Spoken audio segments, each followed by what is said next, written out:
Welcome back to the channel, everybody. It's your boy Tactical Wook, back with another banger video. Today I'm going to be answering a question that I get a lot in the comments, which is, can you please break down your setup for your CZ? What modifications do you have done with it? What optic are you running? What model is it? What's going on with it? We're going to be going over my CZ-75 SP-01. Drop a comment down below if you can guess what kind of modifications that I have on the internals. Comment with your favorite gear and what you're using for your competition USPSA setup. Now let's get into it.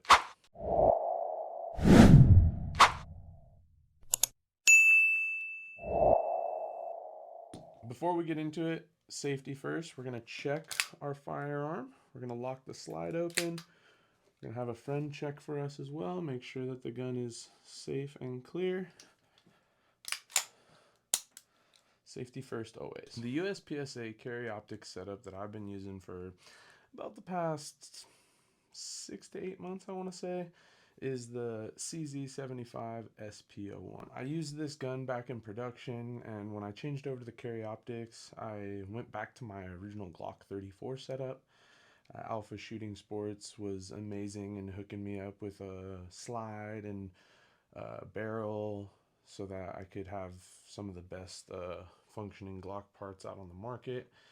I did fairly well with that gun, but I felt like my shooting was starting to outperform my equipment. And I know that sounds silly because there's a lot of amazing shooters out there that are shooting Glocks, but I guess just for me, for where I was at and what I was feeling, I felt like I needed to go back to what I was a little bit more comfortable with, which was the CZ. We got here the CZ-75 SP-01. This gun is one of my favorite choices for competition shooters, especially in restricted states that have gun rosters or things like that, because this gun is almost always on the gun roster. I'm honestly not sure what other states have gun rosters. Maybe you could drop a comment below if you know the state that has handgun restrictions like California does, but this is available on the California handgun roster. It goes for about $800 to $900. You can find them used on Gun Broker or Cal Guns for a little bit cheaper, and save you a couple bucks if you don't mind buying something used.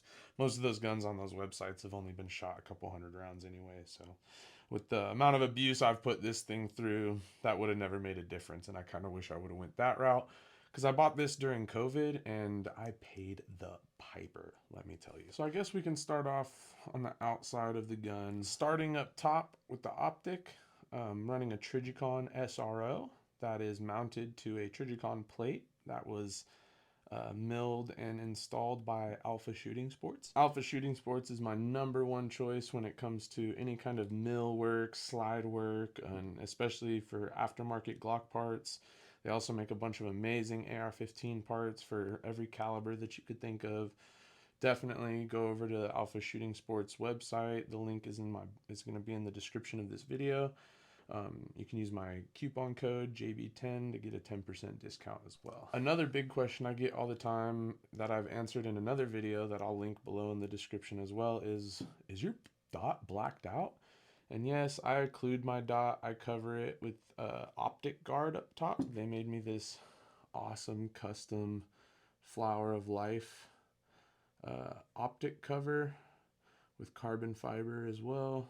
It's really cool. Little tip for this: if you have trouble with your optic guard coming off during matches, if you like to run it during the match, I just put a little piece of double-sided tape right up underneath here on top of the optic, and it just kind of holds the guard in place so I don't have to worry about it. For the grips, for the grip panels, I use Lok Grips. They've been awesome in supporting me over the years. They have these amazing G10 inlay brass grips. You can't really tell because they're Cerakoted black, but these are brass grips. They add an extra, I think, like 6 ounces to the weight of the gun.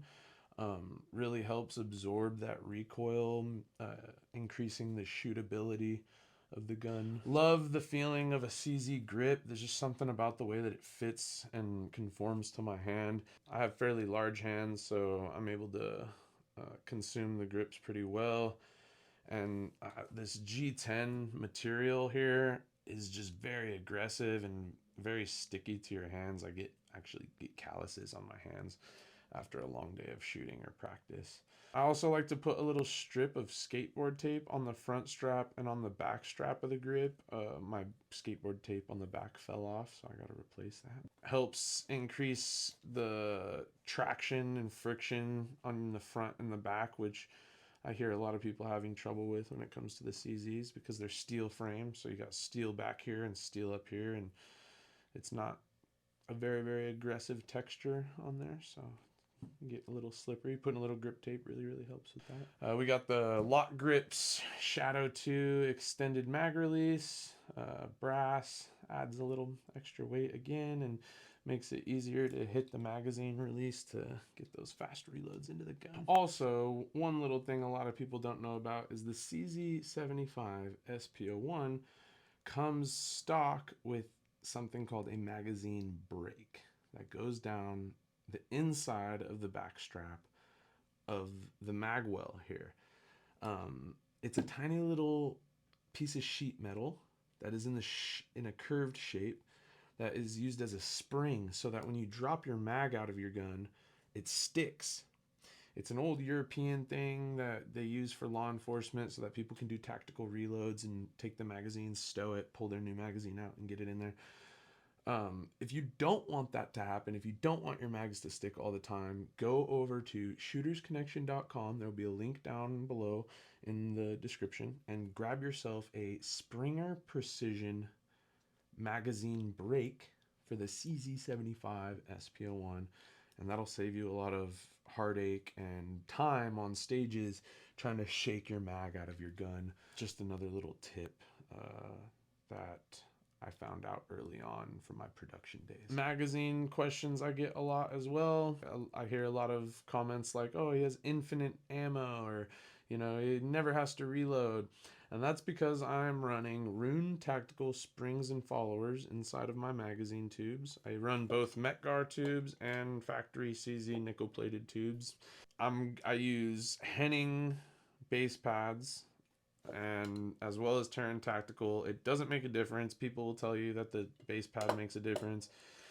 It truly, truly doesn't. Again, whatever you can get your hands on wherever you're at is going to be the best option for you.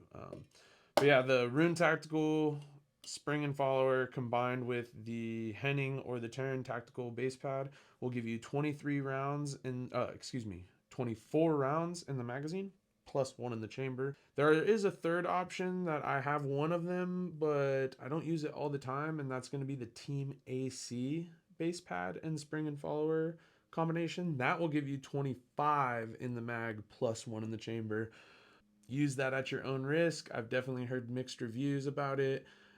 Mine worked very, very reliable for 4 or 5 matches, and then kind of spring reliability kind of gave out, started finding bullets underneath the follower, things like that. I've heard other people having great success with them, so again, use at your own risk. Definitely something to consider as far as those 24 round stages. Having those 2 extra rounds definitely can be a game changer. Also, we have a Cajun Gunworks barrel bushing we have on the front. I installed myself. No backup irons, obviously. Internally, we have a Cajun Pro package. Cajun Gunworks is an American company out of Louisiana. They make amazing modifications for CZ platform guns. I believe they make modifications for nearly every CZ platform. Their triggers are amazing. All their springs are amazing. I'm using the 11-pound hammer spring. I'm using the 13-pound recoil spring.